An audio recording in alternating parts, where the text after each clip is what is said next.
Woo, child.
child. Woo, child. What you stretching out, boy? You want to get a stack for a little bit, man. Come on, Bubba. Yeah, dry that stuff. I just watched that. You can sit on there. Okay? Let's go ahead and get this in. I gotta take care of whatever this is, this bullshit that's coming down on me. That's what happens when I'm coming around people getting flu shots and shit. I'm stronger than that, but still.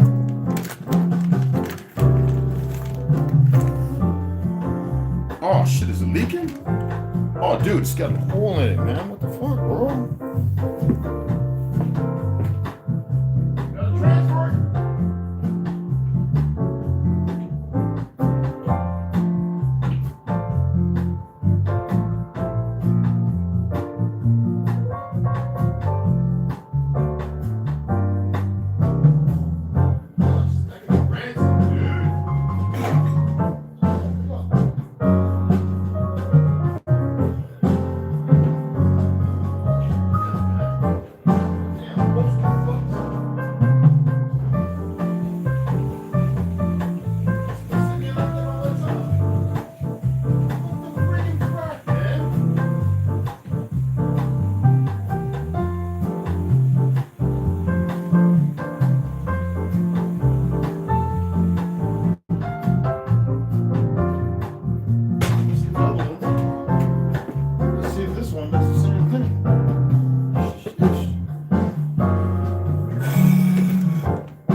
Chest, breathing all in my face. Like, yo, man, take it like a champ. Not cool. That's not to play with, all right?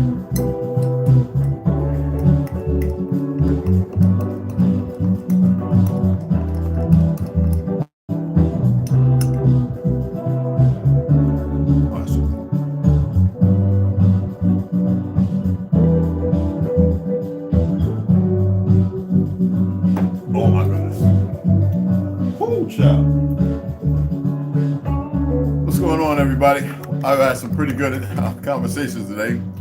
Very, very enlightening, very wonderful and beautiful. All conversations I've had are always very beautiful. Let's go ahead and, today we're going to read, but I want to go ahead and read some stuff to you.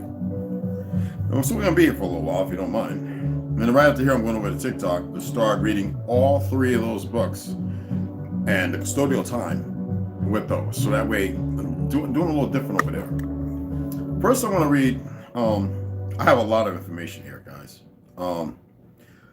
Let me go into my files. Documents, downloads. All right.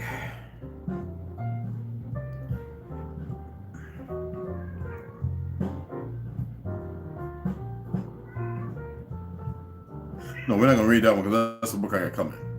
My mistake. University of Zurich. Zurich Open Repository and Archive. Okay. Let me turn the light on. My apologies. Usually I have that light on, but I mean, it's just going on 2 o'clock.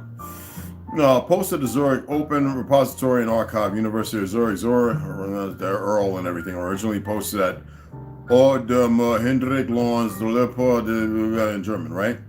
The leopard, the leper, and the lecher. The Code of the Spotted in Colonial Discourse, circa 1515-1625. Thesis, presented to the Faculty of Arts of the University of Zurich for the degree of Doctor of Philosophy. Tattooed Natives of Florida by Jacques Lemon, 1580, Holton, 1984. For you Mongolian Mongols, I'm going to show you that you were not here. Lorenz by Lorenz of de Meur Hendrickson, accepted in the winter semester 2005-6 and 6 on the recommendation of Professor Dr. Peter Hughes and Professor Dr. Peter Hughes and Professor Dr. Alan Riddick. Now let me show you a picture of this, and a lot of y'all seen this picture. This is the Florida Indians. Now, why am I showing this in a little bit of reading I'm going to get to? And then I'm going to get to another download I have that's going to explain the difference between an African and a Negro.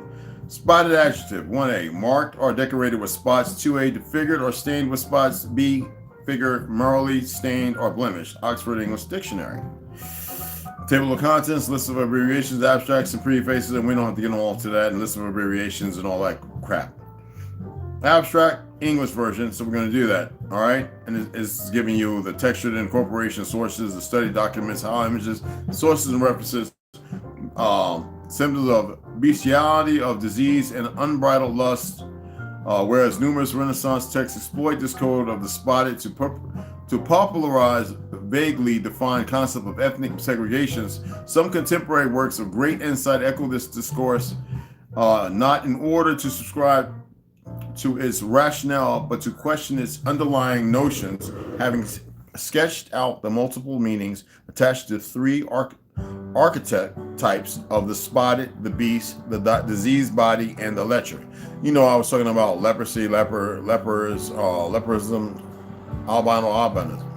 Those are not going to be touched here, but we're going to get around to it. But equally considered how characterization is used to expose the discourse people of the spotted as a construct and a powerful rhetorical device used against our people.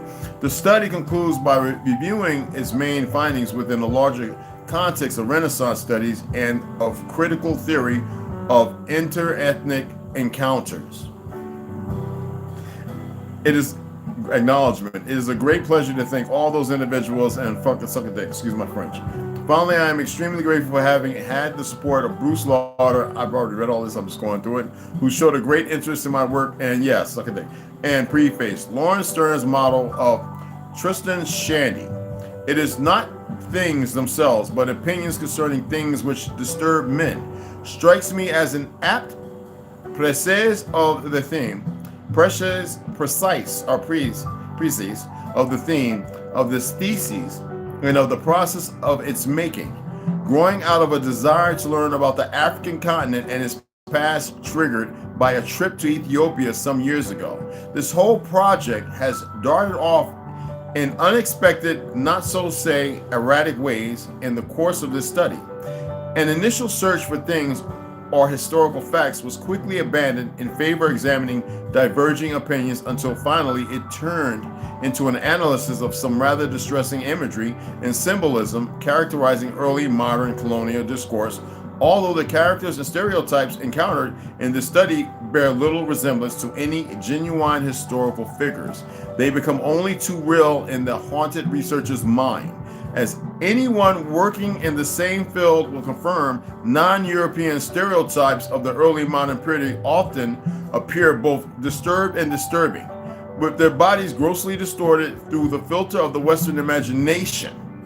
Their eerie presence acts as a chilling reminder of a troubled and troubling past, a past which has had serious repercussions up to the present day. Leafing through standard reference works on the history of Africa, one repeatedly wishes with Tristan, though in a much more serious vein, that they had minded what they were about and had weighed and considered the consequences of their actions. When landing on Africa's soil, the imminent results of that early modern discovering, history teaches us, were devastating. Large numbers of inhabitants were killed, displaced, disrupted, enslaved, and systematically exploited. Even for a descendant of a landlocked country with seemingly few overlinks to their colonial history, working on the subject has proved a deeply unsettling experience, much more troubling than the things of the horrors of the past.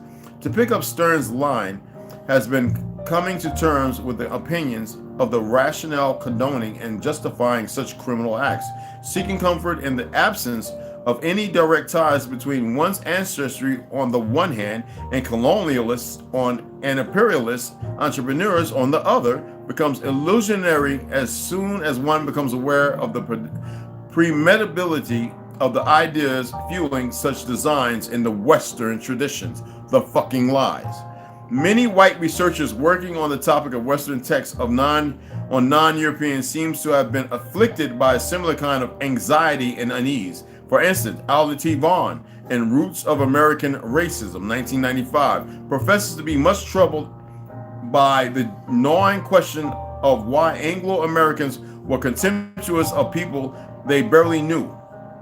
Us.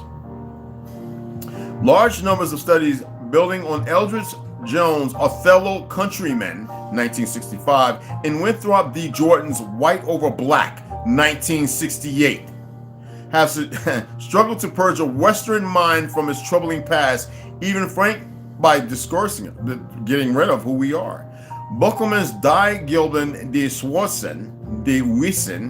Wissen, which weighs contemporary Western racism against cultural bias in non-European traditions, cannot fully eliminate the traces of such agony in spite of his earnest protestations to the contrary. 1998, I guess it'd be 452 chapter. Given his overreaching sense of a collective Western guilt, doing research on the topic bears uncanny similarities to an Oedipal quest of knowledge. Many researchers are haunted by the thought that a past age of a cultural tradition may fail to meet modern standards of acceptability, yet nonetheless persist of pursuing such an avenue of research.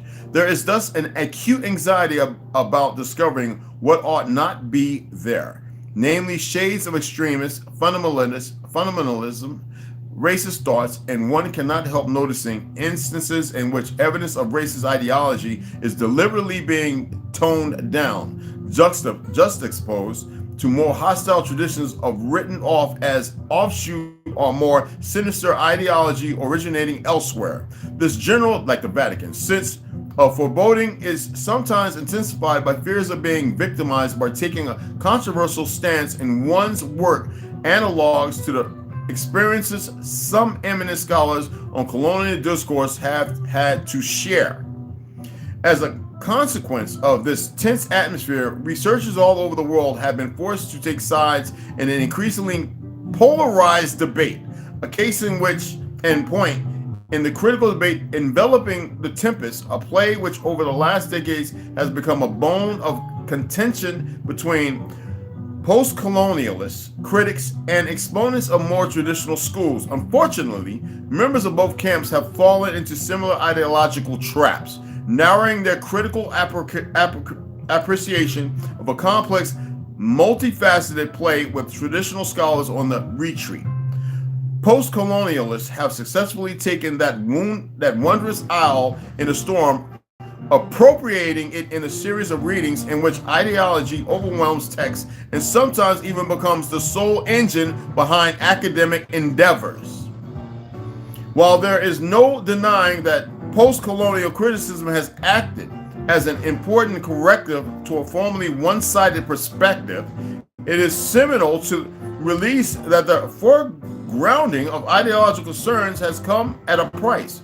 Post-colonial critics may have successfully mapped out the dynamics of colonial discourse in a wider sense, yet they have often neglected to show through what kind of topic, or topoi, symbols of narratives such as colonial desire is actually expressed. The study aims to close this gap by scrutinizing the deep structure underlying the symbolism of early modern colonial discourse rather unconventionally, though the study reduces the I need to clean this thing off. Formalism and critical apparatus, typical post-colonialist criticism to a minimum, based on the conviction of Renaissance texts express the polysemy inherent in such discourse more economically, more powerfully, and far more elegantly than modern critical meta-language ever can. As Cure Allen's refreshing article 1996 on semiotics and Shakespeare has shown, much of what modern theory claims have discovered about the bard's plays is already reflected in these texts themselves, albeit dressed in Elizabethan clothes, just like like the Kaiser. The present study strongly believes in the capacity of early modern texts to speak out for themselves, and therefore analyzes the extraordinary intertextuality. I have to look away, y'all. Characterizing the symbol, I know these words. The symbolism analyzed below by contextualizing and historicizing.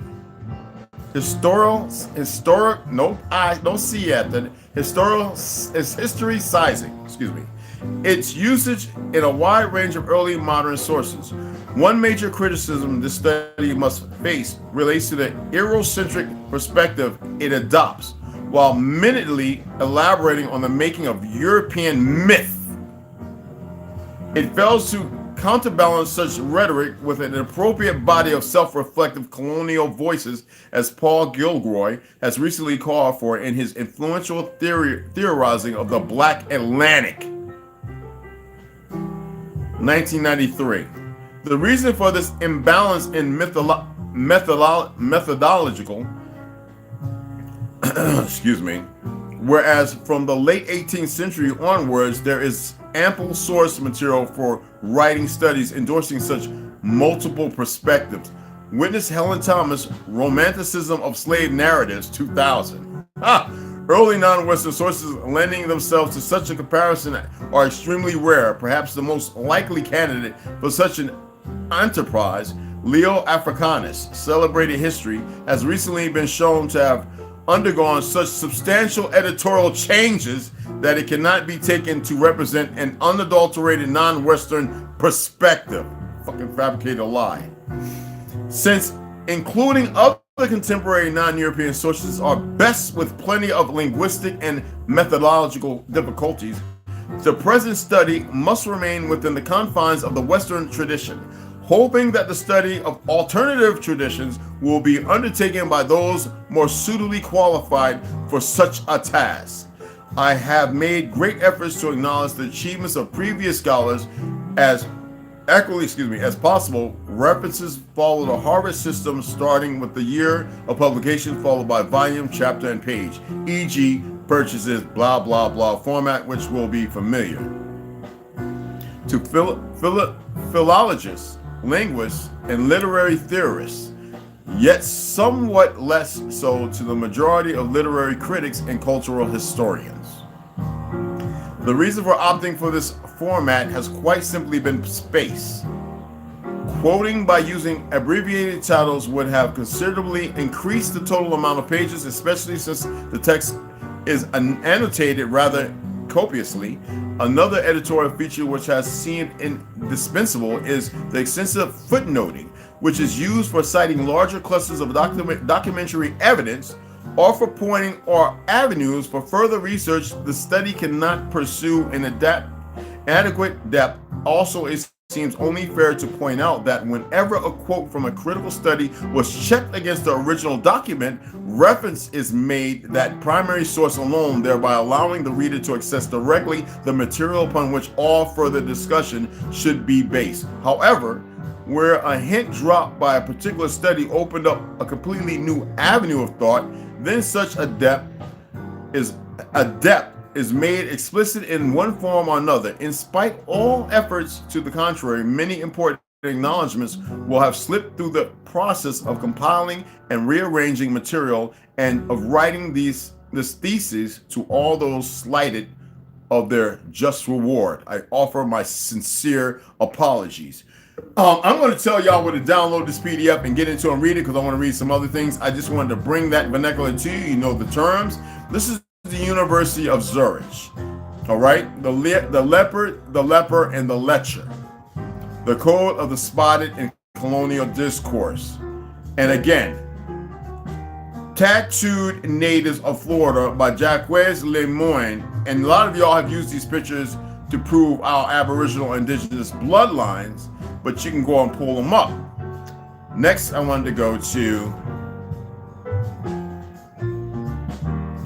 just a little bit at a time. I wanted to read Natural History of Man and the distinction made between, let me just go through the introduction. Previous to entering upon the details connected with the varieties, I will show you the friggin' book first. I know how y'all are. And there's a lot more I want to read up top that will bring it down. Natural History of the Varieties of Men by Robert Gordon Latham, medical doctor at FRS, late fellow of King's College, Cambridge, one of the vice presidents of the Ethnological Society of London, corresponding member to the Ethnological Society of New York, etc. London, Joan Van Voss, Patterson Row. And yes, they're all 30-degree Masons. All right, so let's get down to it. I'm skipping over a lot, the preface bullshit, which I can read later on if y'all would choose to have me, and then you have your table of context, which is very easy to follow, quite a bit. So let's get into this. Introduction. Previous to entering upon the details connected with the varieties and first of all, who would do that? Only people who are new to this world. Now let's get into it. With the varieties, and it's that very simple, y'all. With the varieties and affinities of the human species, it is advisable to explain the meaning and full import of certain terms that are likely to be of frequent occurrence. It is only, however, so far as an explanation is required, that any remarks will be made. The questions themselves, although necessary and preliminary, are well capable of being isolated from the properly descriptive portions of the subject and of forming separate sections of ethnological science. Who would need to study ethnologies other than those who are not from here? A separation which is fully justified by their great range and extent. A. Terms descriptive of differences in the way of physical conformation. If we were to take 3 individual specimens of the human species which should exhibit 3 of the most important differences, they would, I think, be 1. A Mongolian or a Tungus from Central or Siberian Asia, 2. A Negro from the Delta of the Niger, and 3. A European from France, Germany, or England. At the first view of the Negro would seem the most unlike of the 3, and perhaps he would do so far after a minute and careful scrutiny still be the characteristic and differential features of the Asiatic he would do so, this is a difference, the Negro, do so after a minute and careful scrutiny still the characteristics and differential features of the Asiatic would be a very remarkable kind. We're Asiatic, motherfuckers. In the general profile in the form of the eye, they made a complete distinction from the Mongol, the African, and the so-called Anglo-Saxon. We know who they were. Melanated because of leprosy, albino, albinism, fucked out of color. Anyway, very remarkable kind. In the general profile in the form of the eye, in the front view of the face, he would differ from both in the color of his skin. With those minimal and careful scrutiny, still the characteristics and differential features of the Asiatic would be of a very remarkable kind. In the general profile in the front of the eye, in the front view of the face, he would differ from both in the color of his skin, in the character of his hair, and in the lower part of his profile. He would differ from the Negro in the upper portion of the profile and in the outline of the head. He would differ from the European. The Mongolians, our tongue of the face would be broad and flat with the cheekbones prominent. Now they're professing one other thing when it's making 4 different distinctions. I want to read to you so you can see the clerical errors and the proficient adaptation to how they express when making these mistakes of the time. The breadth of the head from side to side would be nearly equal to its length from the forehead to the occiput. The nose would be flat, which is the ocular, and almost certainly neither arched nor aquiline. The eyes would be drawn upwards at their outer angle. The skin would be of a yellowish brown, the hair straight, and the beard scanty, and the stature undersized. Beard. The Negro, besides his black complexion and crisp hair, would exhibit a greater depth of head measuring from before backwards, and the upper jaw would be much more protecting. Possibly it might be so prominent as to give the head the appearance of being placed behind the face rather than above it. The European would be characterized by negative rather than positive qualities. His face would be less broad, and his head would have greater depth in proportion to his breadth than would be in the case with the Mongol. As compared with the African, he would differ from most in the parts between the nose and the chin. The mouth of the Negro, instead of lying under the nose and forehead, projects forward in a slightly elongated shape, so as in extreme cases to be a muzzle rather than a mouth. The effect of which is, as already stated, is to throw the upper part of the face and the head behind the jaw in the European profile. In the European profile, on the other hand, the general direction is vertical. The upper jaw does not project, which is a lie, and the forehead does not retire, so that the forehead, nose, and mouth are, comparatively speaking, nearly the same. I'm showing this because I have paintings of certain pale skins of Europe whose foreheads are like that. I mean, you talking about a hairline way back here, and we know who we're talking about, even though they're probably fictional paintings anyway. As compared with the African, who he would differ from most in the parts between the nose and the chin. Hold on. And the mouth are, comparatively speaking, nearly in the same line. Now, these distinctions we find in looking at the face only, those of the Mongolian being best shown in the front view, those of the Negro and European in profile. There are also those that would be drawn by a painter or sculpture, i.e. such as we can detect by merely examining the outline and surface of the head and face. There are external differences, and you would believe the Negro being the same as the African is splants here. They make two separate distinctions, people, and easily discovered, because they just express the European and the Negro kind of having a similar, not the, you know how Africans, the longer. Important as these are, they are not the points which the ethologist most looks at too. Although the color of the skin and eyes and the texture of the hair may be determined by external influences, because they're attempting to write this out. That's why I chose this. Of the skull and the bony parts of the face, and as in addition to this, the skull is the receptacle of the brain, and the brain is the organ which the human species most differs from others. Anatomists have long been able and in the habit of determining the different varieties of the human race by the differences in the conformation of the skulls. With the view, the particular bones of most importance are the following: the frontal bone, the occipital bone, the parietal bones. Hear me. All right, and let me see. Okay. And the zygoma, formed by the union of two processes. One, I'm going to read all this shit about, you know what the hell, the damn ocular and parietal bones and frontal bone. Formed by the union of two processes, one from the malar and one from the temporal bone, and enclosing a space within which the muscles pass from the temporal bone to the lower jaw. It constitutes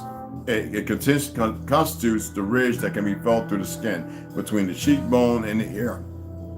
When the zygomatic space is large, the arch of the zygoma itself projects laterally outwards. The malar bones, i.e. cheekbones, it is unnecessary to say that the prominence of the cheekbone affects the physiognomy. Whenever above this prominence, the zygoma has a lateral and outward development.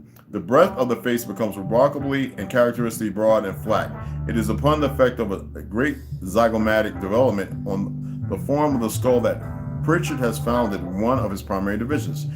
Distance between the zygon and nasal bones and the prominence of the nose, flatter nose, flat in the tribes of Central and Asia and Africa, prominent are saddle-shaped, and those of Europe, the upper maxillary bones and the teeth and the upper jaws. The European is nearly perpendicular, and in the Negro, it projects forwards. 4 distinct fucking differences. It projects forward. Hence, the European, the insertion of the teeth is perpendicular. In the African, oblique. The effect of a projecting maxilla, did y'all just listen? Is a character upon which Pritchard has founded one of the primary divisions when the insertion of the teeth is perpendicular or nearly perpendicular to the base of the nose. The skull is orthognathic when projecting forwards, prognathic.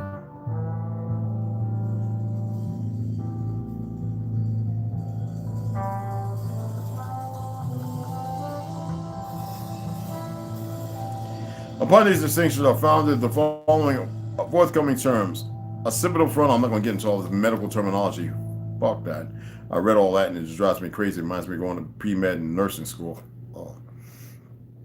So, but of the Negro or the Mongolian and etc. In other words, so upon anatomical grounds, hence we do not talk of the zygomatic or the occipital frontal tribes, but of the Negro or the Mongolian and etc. In other words, the term is taken from the particular variety which has the most characteristic conformation.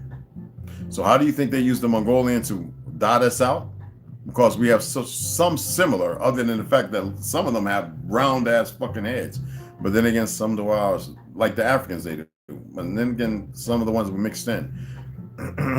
Notwithstanding the anatomical character of the principles upon which the varieties of the human species have been arranged, the terms denoting the chief divisions have not been given upon anatomical grounds. Hence, we do not talk of the zygomatic or the occipital frontal tribes, but of the Negro or the Mongolian, and etc. In other words, the term is taken from the particular variety which has the most characteristic conformation. How many of such terms are necessary is a disputed point. The number of the primary divisions being undermined by my own opinion in favor of being limited to 3: the Mongolian, the African, and the European. To these, many would add a 4th and 5th, the Malay and American, whilst others would raise the Australian and Hottentot, and many others conformations into separate and primary types as terms. These will be retain their value, however, as the names of groups and divisions will be subordinate to that of the 3 types first named. A circumference, which brings us to the terms typical, subtypical, transitional, and quasi-transitional. A Malay and an American may, although different, and agree between themselves much more than either of them would with a Negro. Furthermore, each of them differs from the Mongolian and Chinese, less, however, than from the African and European. I'm going to stop right the fuck there. And ever since they've been doing all this science shit, it has been to our detriment. Nobody else's. It has been to uplift and to demote the Negro. For we know that Ham is the progenitor of the dark races.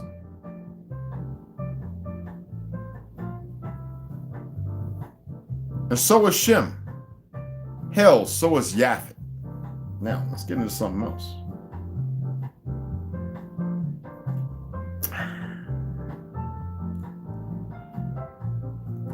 This is going to be fun. Will you stop scrolling? What is all that creepy stuff? Right.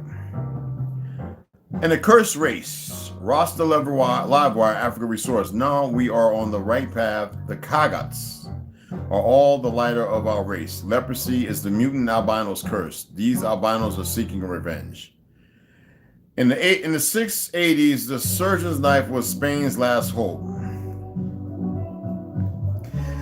And then after Julian's death in 690, cancer was re-diagnosed as leprosy.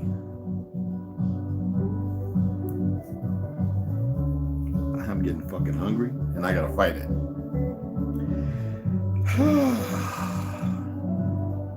This is the Oxford. This is the history and the history. This is the history and the history. Oh, fuck, I can't even read this shit. Let me tap on it so y'all can see it. I can see it. History and Historians of Medieval Spain. This is a study of medieval Spain and its historians from the chronicles of the Middle Ages to the revisionists of the post-Franco era. The history of medieval Spain has long been perceived as a tale of original sin, followed by a long drawn-out process of atonement. This book traces the development of that perception. It is a formidably researchable tour de force, which reveals history in the making during the 800 years which separated the end of the Roman period from what is now described as the birth of the modern state, and the differing aspirations of the inventors of the past, both then and now. Inventors of the past, George Orwell, from the restoration of Toledo's Visigothic hegemony in the 1240s to the feudalization of medieval castle and the sacralization of its kings since the death of Franco. Hello? An underlying sense of purpose emerges in their contest for control of the present through mastery of the past. and the expression of their local loyalties, the historians of the 7th to the 14th centuries and the authors of the false chronicles in the early 1600s. Have I lied at all, y'all? Have their counterparts in the contemporary Spain of autonomia.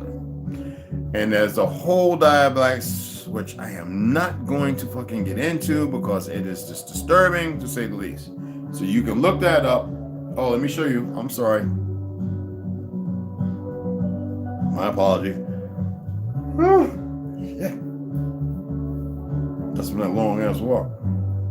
This is Oxford Academia. Let me, there we go. Come on, nigga. What is it doing here, man?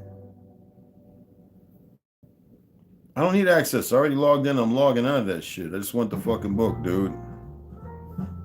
All right. I'm going to show it to you before I get to reading anything else. All right. All right. I got that.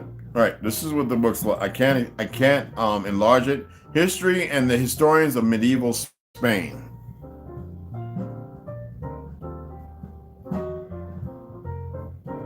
Okay. These little motherfucking devils have been hard at work, y'all. I'm serious. And they keep lying on top of fucking lying. Oh my goodness, it's unbelievable, man.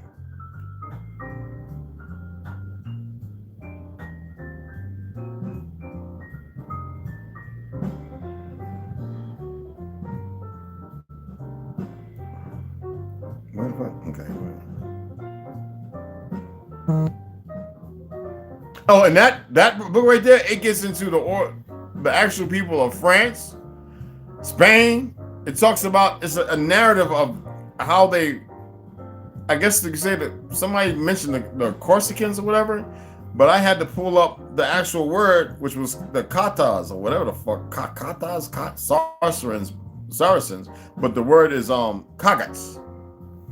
And that's by the way of melanated people sleeping with the lepers and albinos. I told you about Hannibal betraying Alexander. There's great walls out there bigger than the walls of China that are covered by sands, and they even stretch all the way through here, through Texas and Louisiana, and how they slept with them. And they continue to. And then our women bore in 200 Pelicans, and it was medically, you can go Google it. Unless they didn't change, because you know they're changing it 24/7. And there were those two tribes of those who identified as Mongol and Mongol, who conquered the Caucasians and the Visigoths and all the original melanated people, the original Germanic people, the original people of Spain. They made that some 33rd degree Mason made that bullshit with a help of a fake ass Spaniard. I'm talking about a bad one, not I'm talking about good brothers. I'm talking about made that. The Moors in Spain shit. But wasn't it the brutes that defeated the Moors over there? Who were the brutes, people? See, this is what I'm talking about. It wasn't about a defeat. It was a peaceful time when it was easy to subdue and subjugate. Come on, man.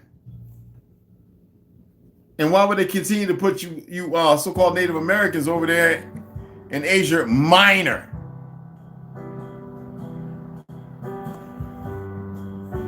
There's a whole lot of information here. I'm not gonna go through all the bullshit. There's so much. I can sit here and read to y'all all night. I want to get into the regular readings. This is redundant. This is ridiculous at how much information there is. It's just like, how do people? What do natives? Do y'all sit there? Once you want to call yourself native, we're all natives. We're natively born here. What makes individuals believe that they can just sit there and because the enemy's a life itself sits there and tell you who you are, you run with it with deals, and y'all's tribe being 5031C. Maybe y'all need to look that up. To which we're not. Y'all no different from them goddamn Moors. Why? How you think you came into existence?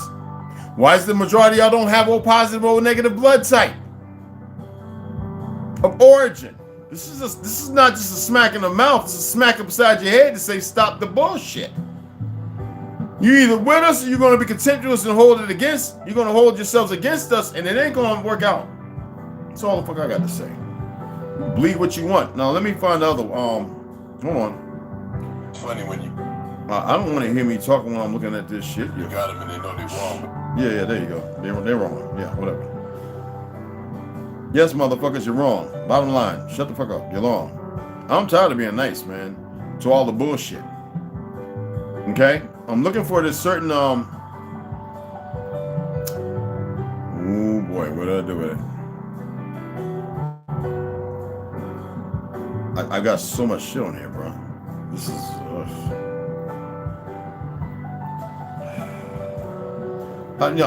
I had everything together. I was gonna read a lot more of that shit, but no, y'all can. Yeah, there is. Once you go into one or two of them, you're gonna pull up so much shit. Literally, so much information. You're gonna be like, nigga, I'm serious, and you gotta read it. I've got like 3 PDFs. Not even mentioning the one that my brother Jamil Samseed sent me, which y'all saw. For those of you on Facebook, saw. And you saw the maps of Africa. Didn't I upload it on a short or create a little post on YouTube? Why is that people are having a hard time accepting the truth? I mean, this stuff is well known by many people. Why is that certain groups just want to dismiss it like it's going to be all right? You cannot dismiss the truth. I mean, you can, but it ain't going to do you no damn good. You can dismiss it all goddamn day. Where is it at now?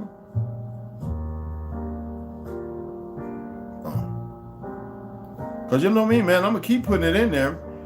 I mean, because every time I see somebody say something stupid, I'm sitting there saying, why? The food pyramid that we were showing was a scam? Yeah, oh, now everybody's catching up to me talking about the food pyramid. Thank goodness. All right, let me see if I can pull it up over here. Y'all gonna like this. And I'm going to show y'all something else that you can research. And I'm going to read just a few paragraphs of the books because I'm actually going to start off with a different one to bring in. Yeah, I did post it on here, which is pretty cool. I just wanted to make sure. All right, so let me show you this. I think I showed y'all the other day, and I don't care if I did. I'm going to show you again. God damn it! I don't,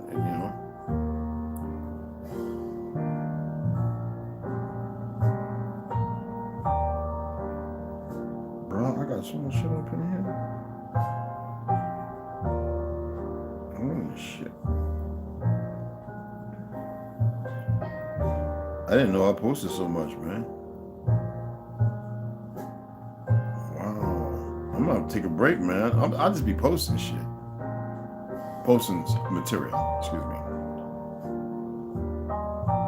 All right.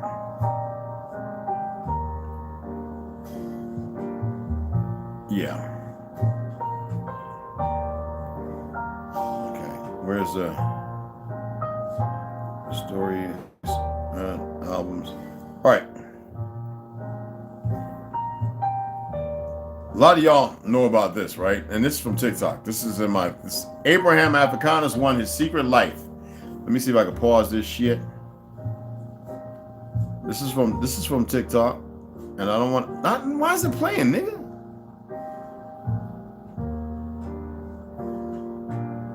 Okay, I want y'all to see this. This is Abraham Africanus I, his secret life, as revealed under the mesmeric influence mysteries of the White House, J.F. Feeks, publisher. And I forget what year. I think this is like 18 something. Hold the fuck on. Excuse me. I know some shit's hard to deal with. I hereby pledge. What's that shit say? 18. It's hard to see, people. I can't enlarge it because it's on here too. It might be in 1860 something. I hereby pledge to elevate Abraham Lincoln to a life presidency of the United States of America and to stand by him, assist him to subvert the liberties of the American people and dispatch their civic aspirations, to impose upon them in every imaginable form of low cunning and albeit then with words of double meaning and with false promises, until by these and kindred means that end is accomplished and his dynasty firmly established, While Satan was writing the contract, Bram held out his arm very politely and patiently by way of inkstand, but now he withdrew it hastily and looking at his watch, exclaimed, "All right, my boy, I'll sign that, and then you'll be pleased to consider this interview at an end, for some of my generals have been advancing too quickly." The betrayal, the Civil War.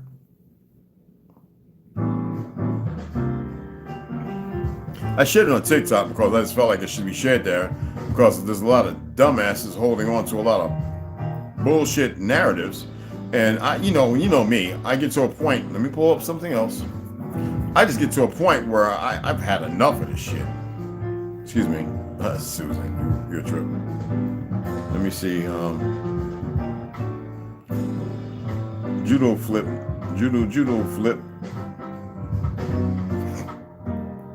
Excuse me.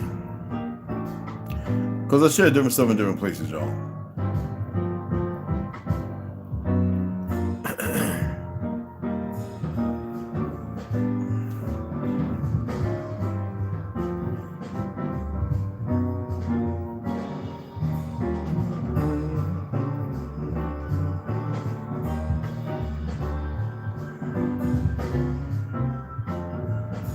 You retarded.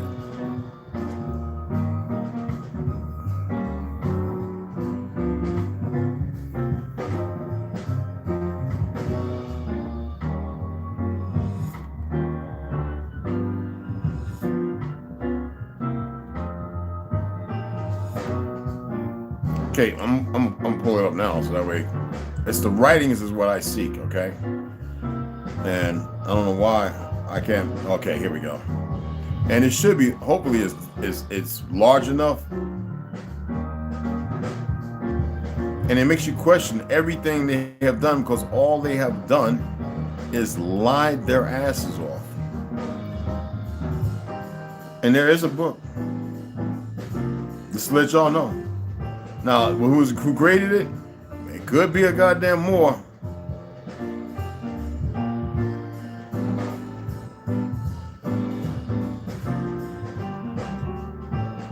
Because a lot of people believe him to have been a Moor, which is very fucking possible. The whole lie of him.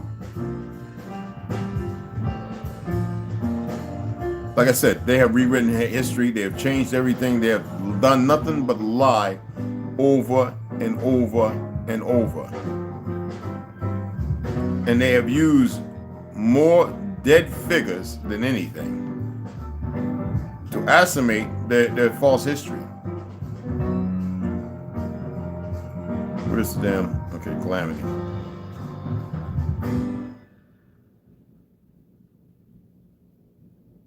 Okay, so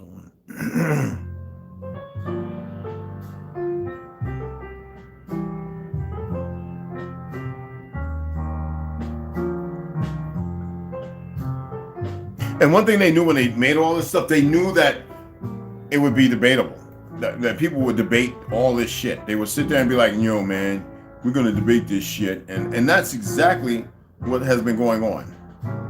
No, let's get out of that. All right. Okay. What is going on with my Zoom, dude?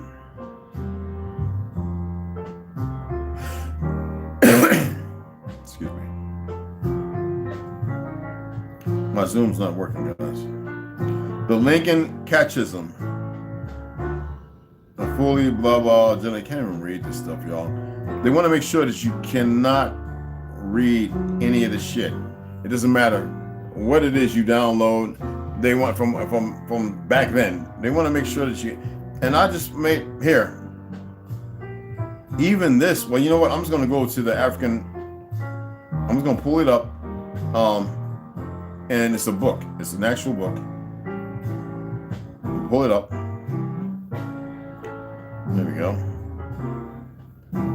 And Gmail, and I'm gonna let you see it for yourself.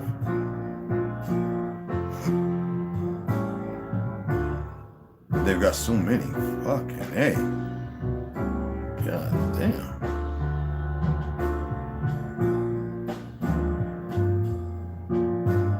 And then, you know, the worst thing about it is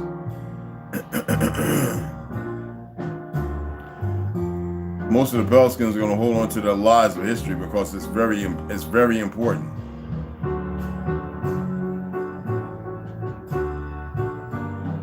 Here we go. All right. Well, anyway, it's paperback is $10.95. The hardcover is $31.18. Maybe I'll order it. What y'all think? Y'all think I should order it? Y'all think I should order it? Want me to order it right now? Is that a one? I know there's a few on here. Want me to order it or what? Anybody gonna throw like $5 in the Cashapp? I'll get the hard. I like the hard copy, so I'll get the $31.18. Well, what's up? Everybody's quiet now? And you know, I'm gonna do this right quick. If not, I'm just gonna put it away. Did everybody's fingers freeze up or something? Abraham Africanus won. His secret life as revealed under the mesmeric influence mysteries of the White House. Mama Red, there's 12 of y'all in here. What the hell? Hello, everybody. I can't believe people are so content. You get older and we get dumber. Is that what's going on? Is that what, I like the 10 likes. We have more because I know about 30 people that came in and a lot of them are butthurt. One, I'll order it. And I got one from Mama Red. Is it so hard to go one? Yeah, Red, got you. ABJR, thank you. Wow, it wasn't hard, right? Anybody else, please? Gray Wolf, what the fuck? Rondo, what's up? God damn, I gotta ask 100 times? Everybody at one. Should I order it? I want to see everybody in the house. Should I order it? God damn. Nicholas, appreciate the 10 for helping. I'm gonna get the hard copy. That's the one I'm gonna read. Because I think it'll last longer than that paperback bullshit. I might get both of them. What the hell? This is not a control issue. Y'all, some of y'all are still in liberal states where it's about control. You think you're in control. Y'all are not in control of anything. I'm asking y'all, not with spite. I'm asking you because y'all know I love you. I mean, what the hell? Hello?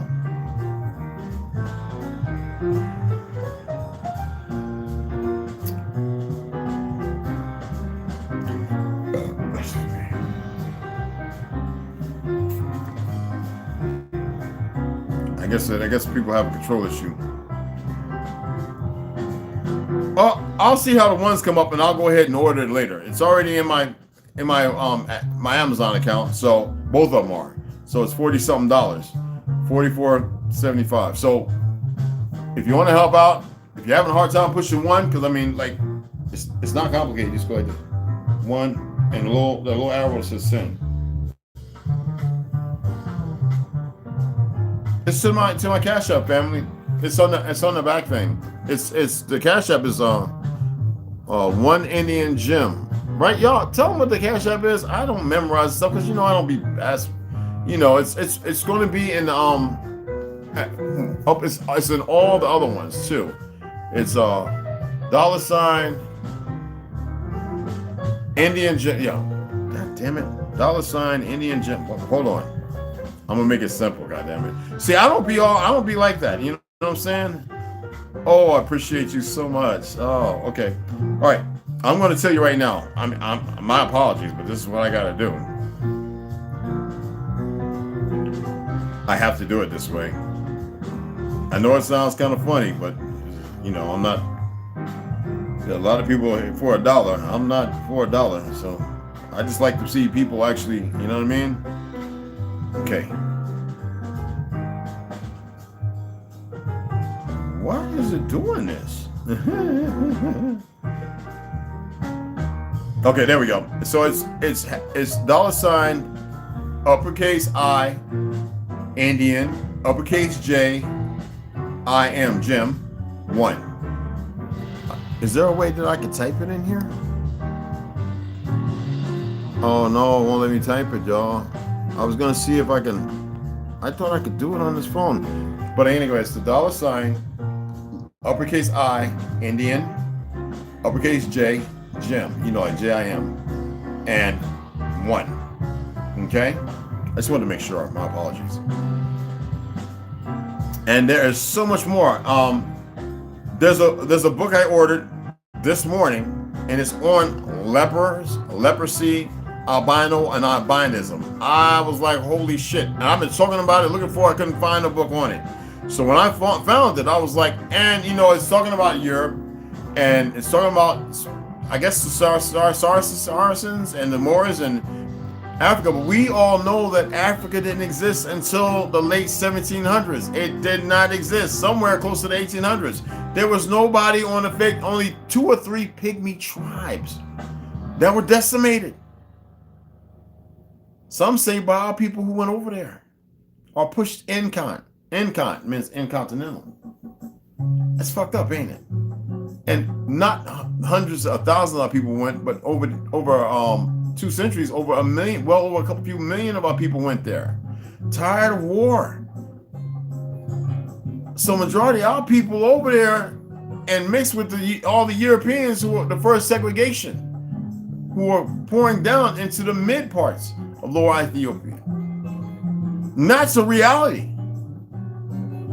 All the ones that stayed back were the ones who betrayed their own uncles and fathers and brothers because of their new look, the difference of opinion, and the misrepresentation by education. Facts. Now let me get into reading our regular shit. I just wanted to share a little bit of stuff. I can read that all day. I mean, we could go on for 8 hours out of that bitch. And if this was an open, what's called, I'd be like, look, check it out. I want y'all to pull this up. Everybody gonna take a turn. We're gonna do a class today. We're gonna read our ass off. I gotta drink this very liquid smoothie right now to get this vitamin C and selenium and shit.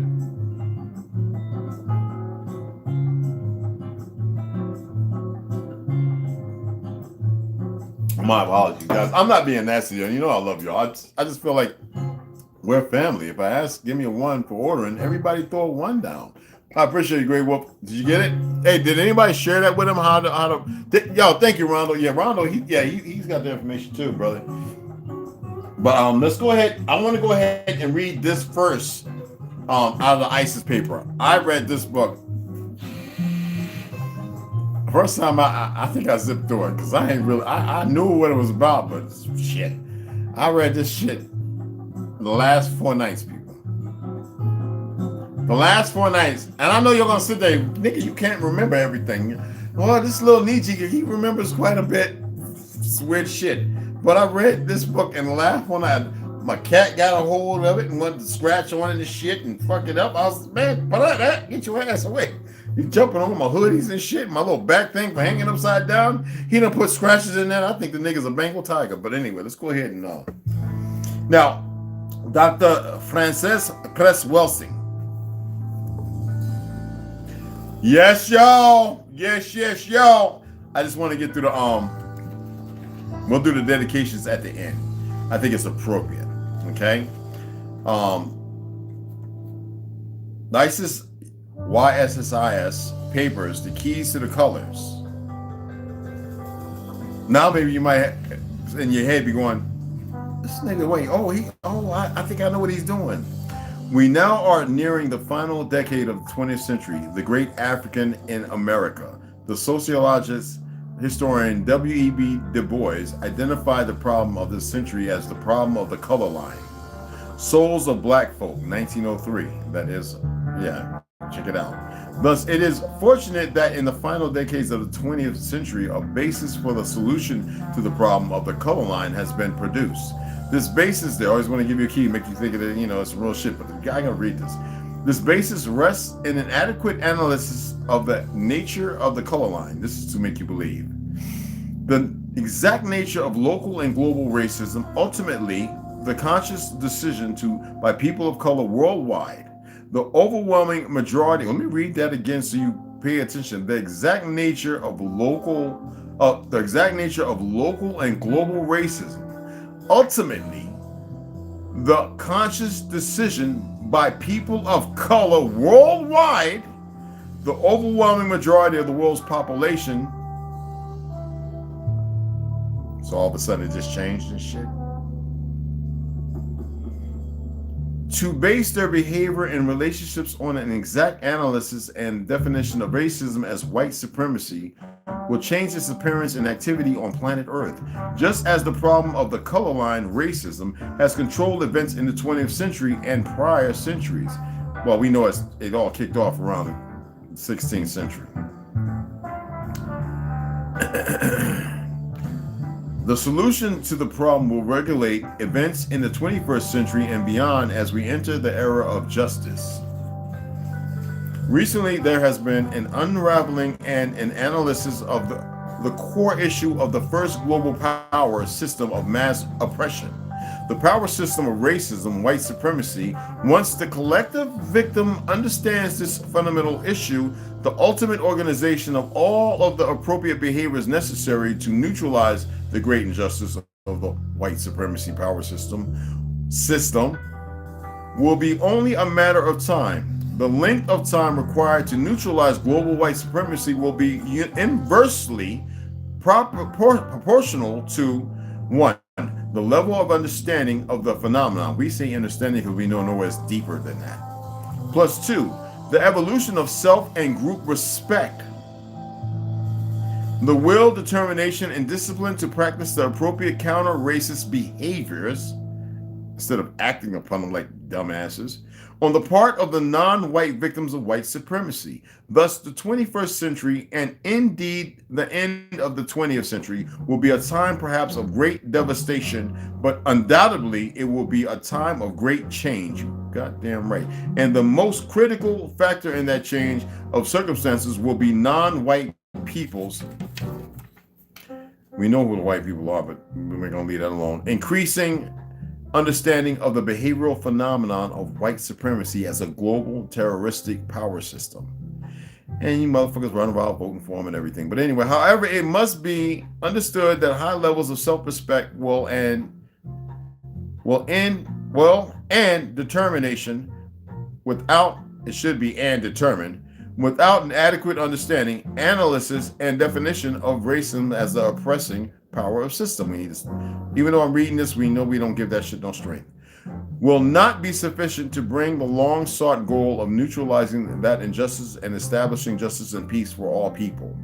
Therefore, it is critical to have a comprehensive analysis and definition of the opposing force. As a black behavioral scientist and practicing general and child psychiatrist, my current functional definition of racism, white supremacy, is as follows. The local and global power system structured and maintained by persons who classify themselves as white,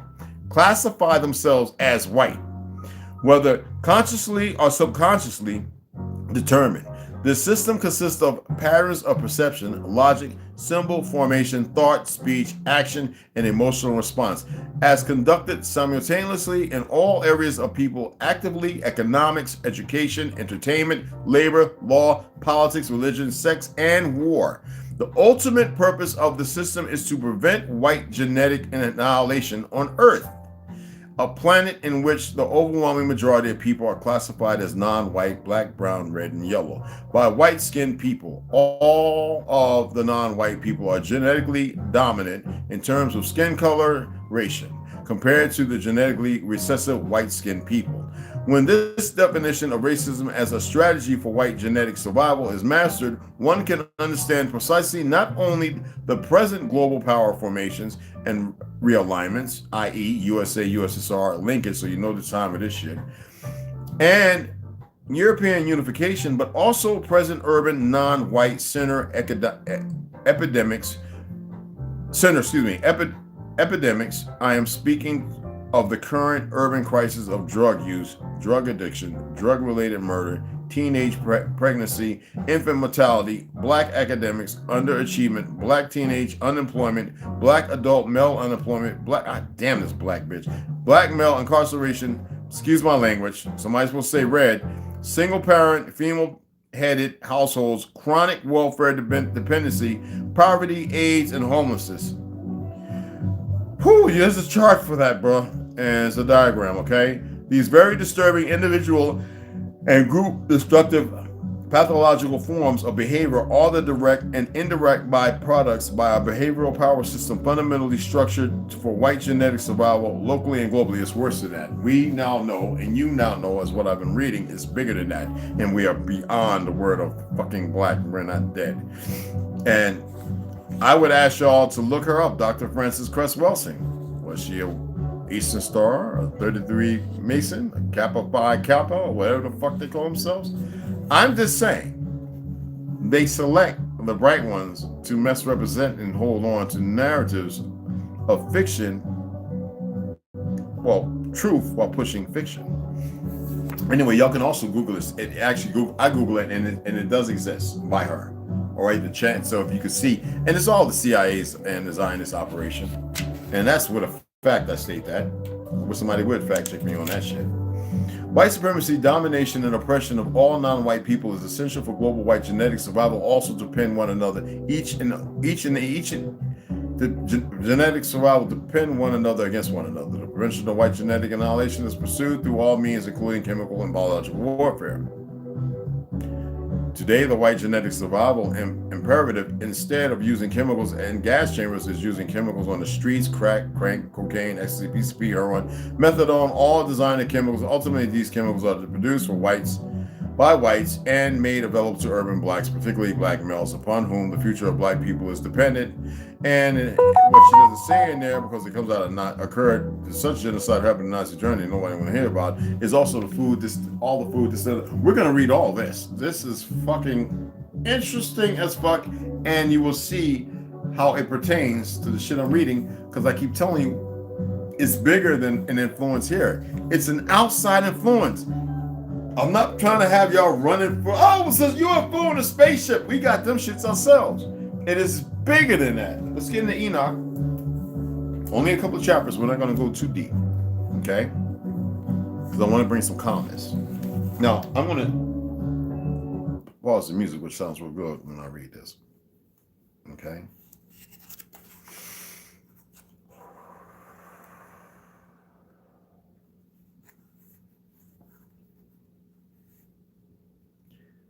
I'm going to read chapter 50. I know I read it. I'm read it again. I don't give a good damn. But I got to. And when I say foul words, y'all supposed to say red. You pop up. Somebody say red. Let me know. Be of my concert and assist me. And in those days of change, shall take place for the holy and elect. We were a righteous, holy people once. We didn't run around murdering and killing each other. We assisted and helped each other. And the light of days shall abide upon them, and the glory and honor shall turn to the holy. On the day of affliction, on which evil shall have been treasured up against the sinners, and the righteous shall be victorious in the name of the Hawa of spirits, and he will cause the others to witness this, that they may repent and forego the works of their hands, and their many won't, believe me. They shall have no honor through the name of the Hawa, and yet through his name shall they behave. Remember, I say light. And the Hawa of spirits will have compassion upon them. For his compassion is great, and he is righteous also in his judgment. And in the presence of his glory, unrighteousness also shall not maintain itself.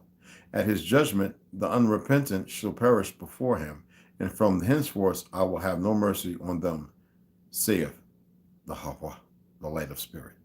And why does it say him? Well, we know that the sun is the female to nurture us, to give us our sustenance. Just as the sac that we were cut from the womb, the female, Mother Earth. And the night moon is to protect us, to give us shade, to hide us, to stir up winds, and to cast light for direction. And the membrane above us is like the womb with the Father over it, the Father sky. That is why, for those feminist dumb nigrettes, we don't say it's a her. Because see, we don't even respect our mother we on. With y'all's pronouns and stupid ass stuff. It's very simple to express this stuff. Mother Earth, Father Sky. Mother nourishes the children, and Father protects the mother and the children. take the synthetic shit out your head and that chemical makeup out of your shit and that bass out your voice, you might make it. One more chapter. Chapter 51. And in those days shall the earth also give back that which has been entrusted to it. The children, the righteous. And Sheol also shall give back that which it has received. And all of Sheol shall give back that which it owes. For in those days the elect one shall rise, and he shall choose the righteous and holy from among them. For the day has drawn night that they should be saved. That means even our people who have fell into the abyss of the eternal damnation shall be only ours, should be spewed back forth from the womb of the mother, the darkest depths of her, to keep them in a place we call what, the gulf? Not for good souls.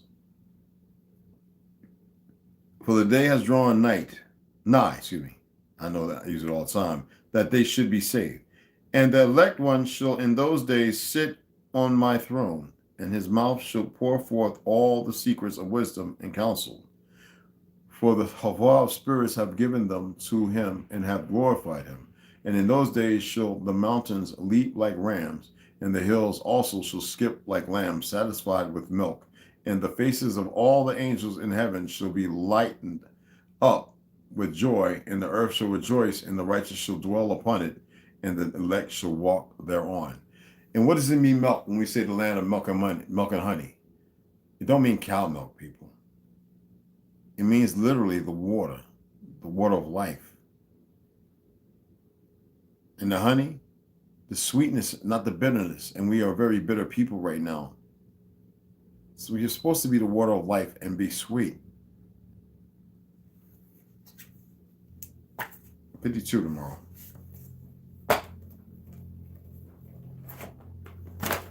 Oh, story of the time, excuse me. Twitch. No, we read that. We read the School of the Times, and I read the last part was Osiris. That's why I wanted to get into the ISIS papers, but I just wanted to, I had to read all that other stuff first. But let's get over here so we can get back into the notion of what, because you know what, they've already explained a whole lot of stuff, all the way from the ISIS, and this is what I love about this. They have broken everything down in this Flatlandis that would exude to many other things, and we're going to go ahead and finish two chapters off in here. Okay, the Dance of the Stars was an ancient classic idea in Greece. I got to share this with our sister, one of our sisters who watches and listens. I'm going to share all these books with her. The Dance of the Stars was an ancient classic idea in Greece and Rome. Plato spoke of the turnings and dances of the stars. Menelaus too used the words, I'm reading this again, signorumque, chorus, which are to be understood as the dance of the signs or constellations, and which is like the Zoroastrians calling the Great Bear the leader of the stars, and I didn't pronounce that right, in the north. The word chorus seems originally to have meant a round dance. According to Aratos, the two other stars next to Polaris and the little bear's tail were called the dancers. And that's from John O'Neill, The Night of the Gods, Volume 2. Wow, I hope this doesn't go on. The idea of the Dance of the Stars has survived in modern popular culture with the long-running hit television show Dancing with the Stars. But the concept was far more prevalent in ancient times. The traditional European maypole dance, remember we all did that? I did. For example, features a central tree or pillar topped with a cross and two equal-sized circles on either side representing the sun and moon. The dancers circle around the maypole, holding long, colorful streams which wrap and weave around the central pillar, causing the dancers to narrow their circles, and you run in and out. Remember that? For those who got to do that. The pillar is Polaris at the pole, and the dancers represent the fixed and wandering stars, while the spiraling streamers show the paths of the sun and moon over and around the earth. During the summer celebration, like the ever-narrowing spiraling streamers, the sun has actually just narrowed its spiral path from its greatest southern extent at the Tropic of Capricorn during December winter solstice and fast approaches its, check this out, arrival at the northern Tropic of Cancer during the upcoming summer solstice. In fact, originally and still today in many countries, the maypole dance is not performed in May at all, but rather on June 21st, the very day the sun reaches its northernmost peak. The Sufi Muslim sect known as the Mevlevi order, or the whirling dervishes, and I love when they dance. They be spinning with them red, big, long Moorish hats, and they be going in circles. I'd be like, man, after the first 3 spins, I'd have been laid out on the floor. These fools look like they on a damn spin table or I don't know what. But I'm gonna see if I can show y'all that real quick. Polar have also preserved a form of polar worship with their circular dance, which is said to represent the harmonious movement of the universe. The dervishes wear conical cap, directed to the zenith, point their right hand to heaven and their left to earth, and then spin circles in place, causing their robes to flare out, making another conical circle around them, all while intoning the name of Allah. The founder of the Melville himself wrote that he who is above all combination, all distinction, is a tree without branches or trunk or roots to which the mind can be attached. This references a concept found all over the ancient world regarding a macrocosmic and microcosmic world tree. What the Norse called, I think it's Yesdrzel, the Germans, the Buddhists, Yesdrzel? The Germans called Erminswal, the Hindu Jamdokbir, the Taoist paradisiacal tongue tree, the Buddhist Bhakti tree of wisdom, and the giant tree of the Finnish Kalavela, the Celtic golden apple tree of Avalon, the Egyptian tree of life, and the tree at the center of the biblical Garden of Eden. Wow. And I'm only reading this, remember, to show you that we are being visited. We are being manipulated. The earth is flat. This is suggested by me, in my opinion, from my readings and studies. Now, Isis Papers, though we know the time period to which she lived and what she wrote up until the 80s and 90s, that it was steeped so harsh, and we had the black movement, the black movement. It was so steeped in so much hatred, but that was to create diversity and division. You get what I'm saying? Not just division, but the diversity, the differences of division. So that way the CIA and FBI, and they could do all the perverted shit that they've done. And do you think they did that without somebody guiding them? Man, y'all, look, there were people who used to have radio shows, right? And if they hit a certain frequency, men in black would be knocking at their radio station, and some people never returned because they would hear communicating conversations of something that was off the charts. Now we're digital. You can't even tap in. I don't care how great a hack you are. But we were still analog. You hit that frequency, you could hear something, because even one of the individuals who later died,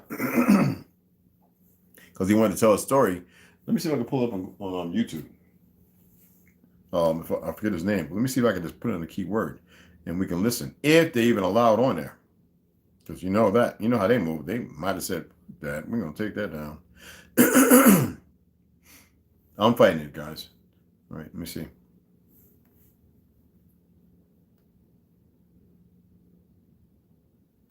Broadcasters.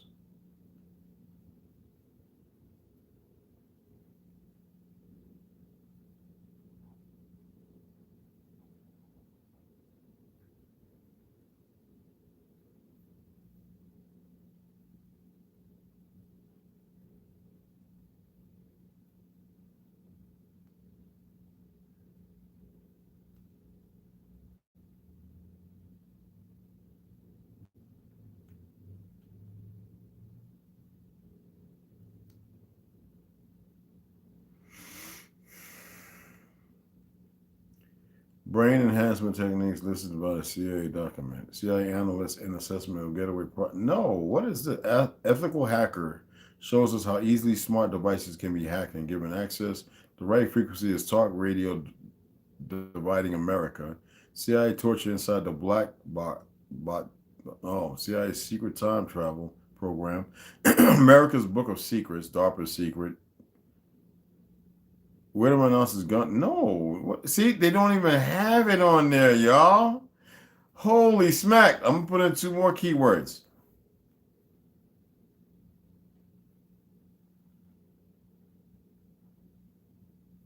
Wow.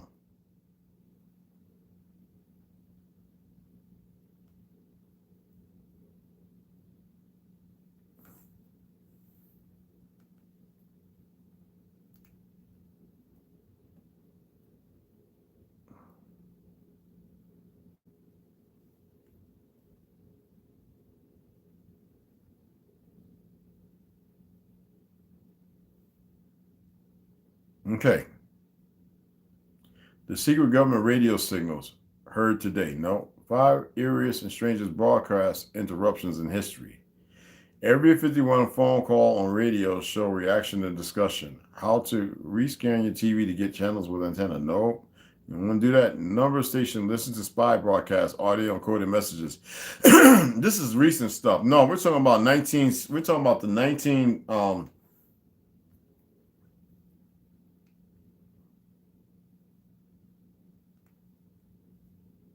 because radio station 1260 San Francisco, strangest broadcast interruptions, 60s radio broadcast, the powerful reason these colonial heights women have made. No, vintage radio broadcast, the secret government radio signals heard today. They don't have it on here, guys. See, this is what I'm talking about. There were numerous radio hosts, broadcasters, who by accident tapped into a frequency and heard some weird shit. And before they can broadcast or say something, there were people already knocking at the door and taking them away for a week, interrogating them.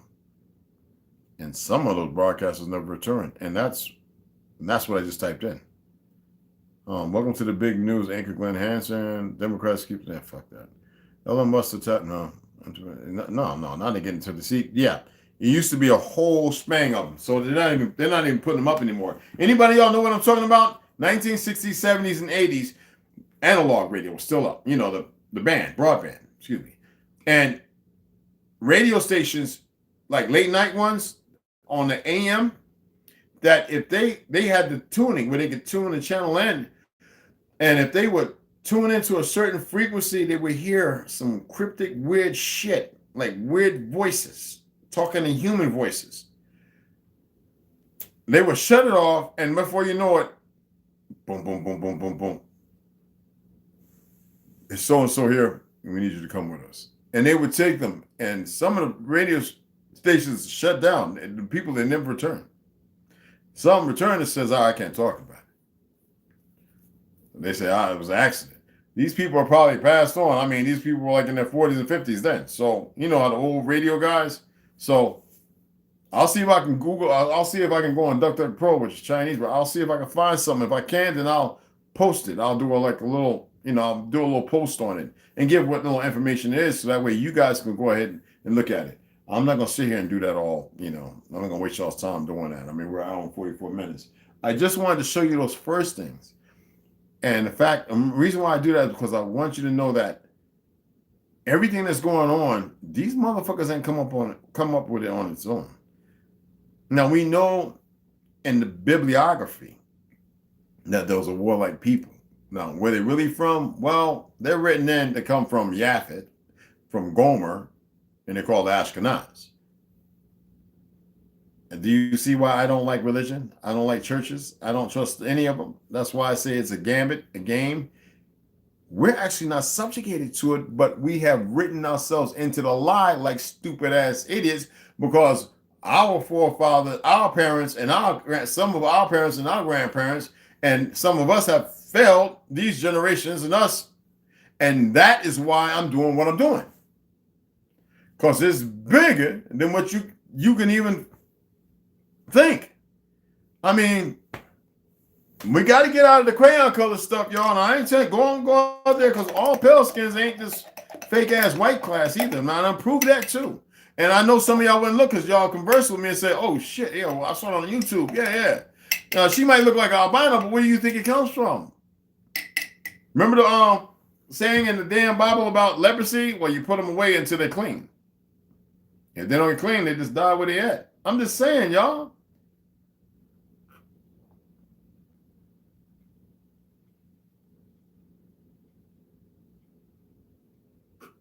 I should have put a lemon in that motherfucker. Anyway, I think it would have been too much.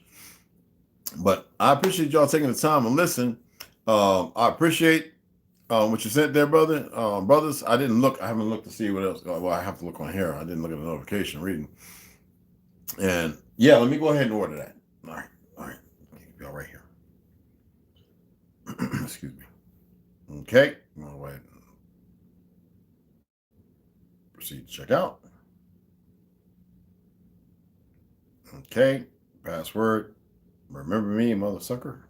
Password. Remember me, mother sucker. It's just logging me in again, people. Okay. Place order. Waiting for it to log in. Order. Place. Thanks. Let me take a screenshot of it. So. Oh, shit. Sorry about that, guys. I left my pen upstairs. There we go. Screenshot. All right. So, shipping to James, United States, not yet available. Order place. Confirmation will be sent to your email. Okay, cool. Let me see what it might have said already. Excuse me. Updates. Amazon.com. Blah, blah, blah, blah, blah. Amazon order confirmation. Oh, James, thank you for your shopping. What else? We'll send. We'll send a confirmation when your item is shipped. Okay. So, and again, Nicholas Randolph, appreciate that. $10. And I'll go ahead and dump that back in my account.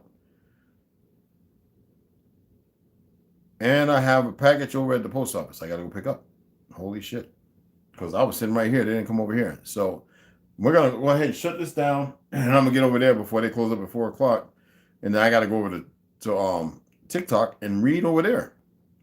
I appreciate those of you who came over there. Norplay. Requested conversation copy. I appreciate that. All right. Excuse me, y'all. The Massacre of Fort William Henry by Emily Hellman. So, I mean, I get all these PDFs. Because I like that. And so, yes. And what I'm going to do, download the PDF and save it. Because I read a lot, y'all. Yes, motherfucker. Yes, I'm James Branch, you motherfucker. God damn. Are you James Branch that wrote? Yes, motherfucker. Don't worry about that. Are you the James Branch who wrote Morbidity and Mortality in the Martial Arts? Yes. Y'all think I'm playing? In college, man, and y'all know I did a lot of writing and I just gave the shit. And don't worry about it. Yes, this is me. Add the profile. Yes, motherfucker. Go ahead, it's me. Lately, I've been saying no to a lot of stuff because I don't want nobody to come, who is you? Yeah, shut the fuck up. So I appreciate everybody stopping in. Let me get some shout outs before I get my ladies and everything. Randall, Chatahaya. And y'all know it's all love, Mama Red. You put a smile on my face every day. HPJR, Lamont Jr., Grey Wall, Joshua Northern. What's going on? I appreciate the ones. Everybody else got lazy fingers. Right.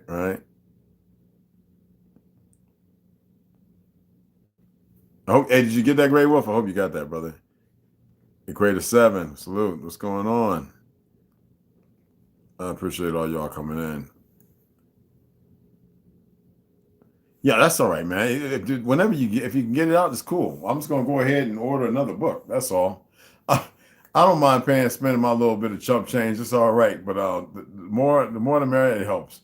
And before y'all know it, just with y'all alone, I'm probably gonna have a whole another 200-300 books. But you know what? I'm gonna get some of the books that I got in a couple of those totes, and I'm gonna donate them to the. I don't know if the school would take them because they're getting rid of a lot of history, right? Let me go to the library and talk to my sister over there. She might be like, a lot of shit is changing, y'all. I got a lot of history stuff. All I can do is try, right? And I gotta first check it out. The maps, they haven't gotten the friggin' colors that I need. They're waiting on it. It's like everything. Everything is a standstill. I'm not going to Staples to do it. I'm not spending that money over Staples like that, y'all. Down at the library, 25 cents, man. I could pop out, $20 worth, nice size, maps of the what you call it, and y'all can get those or roll them up and just, email, just mail them to your post office if you got it or wherever, to your, PO box, whatever. And yeah, that's about it, man. I mean, like I said, ladies and gentlemen, you already know how I am. I appreciate you guys, man. I love y'all like a motherfucker, man. Nothing but love. And I'm gonna run into this post office. Oh yeah, it takes time. This is all right, but that's the Cashapp, brother. That's it. I'm gonna run to the post office, and I'm gonna come on in and make sure it's nice and warm in here. Wrap up and sweat whatever this is out. Cause I ain't been sick in 4 years. It's not bragging about. It's just I don't really feel sick. I feel like something's attempting to come down, but I'm gonna stay away from all these motherfuckers because the flu. These motherfuckers been running getting flu shots. I don't get it, man. They keep getting all this stuff. I'm not no medical misinformation. This is what these people did. Let me say this now. I can say it with clarity. I'm not trying to drag anybody in. They gave me a strike because I talked about the 10th Amendment. All right? And the fact of the 10th Amendment. Now, on here, I ain't turning the music back on. I'm going to show you something. And this was this today? And this is what I'm holding them accountable for. And I don't think they want that. Because I know how to. So there's a difference when you don't know how to compared to when you know how to. Well, Senator Hawkeye blasts Secretary Mayorkas over leaked documents. And what is it about? How these platforms and amongst other things, are very biased as far as what people say conversing on, whether it be the COVID, the shot, or anything. It is our right, which I express based upon the 10th Amendment. And no platform can sit there politically unwise or whatever and push an agenda and state otherwise. They cannot. That's why they had TikTok, Facebook, YouTube. They had all the motherfuckers in there. Why is YouTube still acting like a butthead? I don't know. They removed the video, but it's a fact what the 10th Amendment is. It applies to us, Americans. And no matter what's going on with New World Order and the World Economic Forum, and those professors they're not politicians, a goddamn thing to say to or over us. And if they want to challenge me, we can do that in the court of law.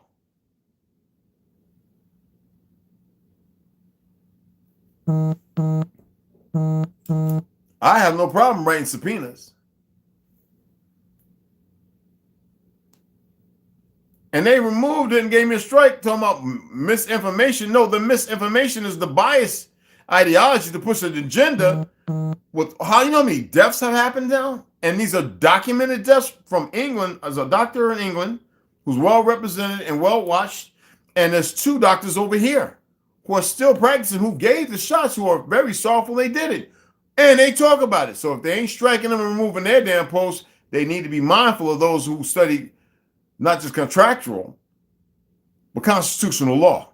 And see, this is where they make their mistakes with these little wayward little Hindus and everybody else thinking they're in control. I don't give a fuck what farm they're working on. It doesn't matter. And they still want to hold on to that. And that's, now I'm not doing like Charleston White and calling my attorney down Phoenix, who would love to jump on and go, this is what they just did. Because I'm not crying. I am stating a fact. It's right here.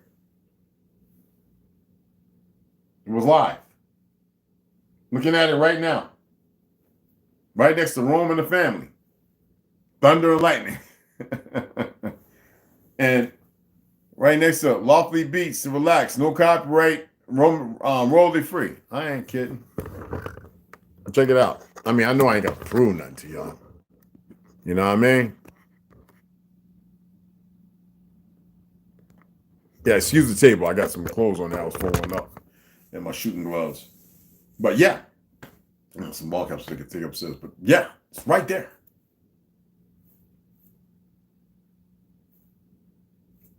Like, how do you take fact and make it fiction? Well, what world we living in? What did I say about? You see one topic right there, right? But this is what they do, man. It's like unbelievable, man. And it's like some like. We're not fighters, we're not powerful, but we're going to do what we want to do, and that's that. You know what I mean? It makes no sense. It's disturbing. It's sickening. But anyway, I'm going to go ahead and sign out. They're trying to do Code 2 in December. I've been battling heavy mucus that will not be successful. Wow. You've been battling heavy mucus? Dude, you got to get some of this, bro. I make my own tincture too with the mown leaves that I bought from ToLU'S Cherokee. It's not hard to make it either. But I do like 93 drops of this in about an ounce of water. Boom. 2 times a day. It's supposed to be 3 times. So I'm gonna do this when I get back. I don't like doing it when I go out. I don't like doing nothing and going right out. You know, I want it to be cause effective. I want to be in here where it's warm. Now I always crack the window a little bit to get a little bit of that fresh air because of the dust and stuff like that. So when I come back and bust that out, sit back and relax, and then right before I go to sleep, hit another one. 1 ounce of water, 90-something drops of that, boom. You know what I'm saying? You saw me, I haven't taken black seed oil in like two or 3 months. So I took me a tablespoon, boom. And this is the one I get. That's what I was showing y'all. I got like 8 of these things. You know, they kept coming. I was like, wait a minute, this is the new thing. When you order something, they just keep automatically, oh, no, I had to shut that shit off. This thing right here lasts me like 8-9 months, man. The other one was open and leaking. I think that's one I had upstairs and I dropped it in the kitchen. I just forgot. So I transferred it to another bottle that I had. That was pretty much the one I had just finished 3 months ago when I stopped. So I've got like 6, 7, 8. I don't know. There's a whole bunch of them. Hell, I got one right up there, and I got let me see. Hold on. Let me make sure, y'all. Before I get off this thing. That one right there. There's 2. Put that over here too. And is this one right here? Oh man, a bunch of these shits. Okay. I gotta put my soup on. And I got, all right, this is the one that was leaking. I changed it out. So this one's good. I gotta wipe it a little bit. This is the one that was leaking. Okay, that's right there. You gotta excuse the sink and everything, but this is me right now because I was cooking food, getting my soups and everything ready. And it's only a couple of 2 bowls and a plate. And then I got dried. What I do is I dry out. I eat like 3 avocados, but I'll take one and let it dry out. And I'll let it dry out in this. And when it becomes real small, if the cat don't jump over here and knock it on the floor, I dig it up. I take the seed out and I put them in plastic bags and I germinate them. Same thing, organic lemons. Same thing. When I can hear them rattling, I get the seed out and I put them in a small plastic bag. And the same thing. So some people, when they see an avocado seed and it's dried up, put it in water. Just let it sit in the water. Trust me. It's amazing. Good water. So we have those 2. I got these. I got about 3 of these. So there's 1, 2, 3, 4, 5, 6, 7, 8, 9, 10. So I 10 of them. Let's put this one up here. So black seed oil, man. Look, this stuff is good. Y'all know you hard-headed ass. And so gotta come back, put this soup on that I made. And Sunday's my day to clean up anyway, y'all. So, and it's not really bad, but me, I'm like, I'm doing laundry and shit. And I'm working out, so I got weights all. Well, I didn't work out today because of this little whatever this is trying to come down over me. And I got a bunch of guns that I need to put up before I leave too. I gotta put in my what you call it. So I'll take these guns and put them up. But I appreciate you guys hanging in there with me, man. I gotta put them in my, gotta lock them up in my safe. Let me get the rifle. When I leave, even though I get cameras and all that, you know how some people are, man. Nobody's stealing around here.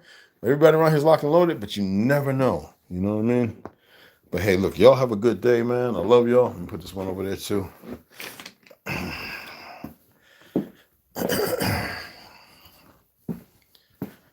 Yeah, this all, whatever this is all in my chest, y'all. It's like in my throat. Not my chest, but my throat. I can feel that's where it's coming down at. You know? So I'm gonna make sure. I shouldn't even go out, but I gotta go check my mail. All right, so I'm gonna holler at y'all in a little bit. TikTok, I'll be on there reading those 3 books, and the Gold Disc Akusa, or I think the Custodian is the one I want to read with that. Yeah. So I'll see y'all over there for those who come over there. And like I said, I'll probably be in my PJs, y'all, just chilling reading there. So everybody else is in their bra and panties and shit. Put my bra and panties on. Looking retarded. This shit. So I'll let y'all later. Love y'all.